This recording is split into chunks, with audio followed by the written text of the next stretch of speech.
ဘယ်လိုမြန်မာတွေလုပ်တတ်ပါလဲမိန်းကလေးတယောက်ကိုအိမ်အောင်စကြမယ်ဆိုရင်အဲ့ဒီမိန်းမကရုပ်လေးတော့ချောတယ်ဖျားစဉ်ကြောင်း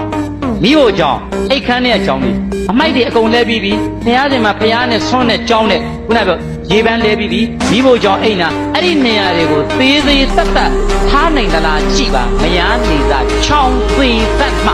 မယားနေသာကြောင်းသေးမှဘယ်သူကပြောရလဲဒီဘယ်ပညာရှိရဖြတ်စည်းလိုက်ဒီလိုတွေ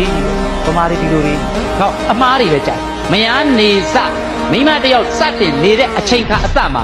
ချောင်းလေးချောင်းလေးကိုသေးသေးတက်တက်ထားနိုင်လားကြည့်ပါလို့ပြောလိုက်တာဒီလိုလူမျိုးတွေအများကြီး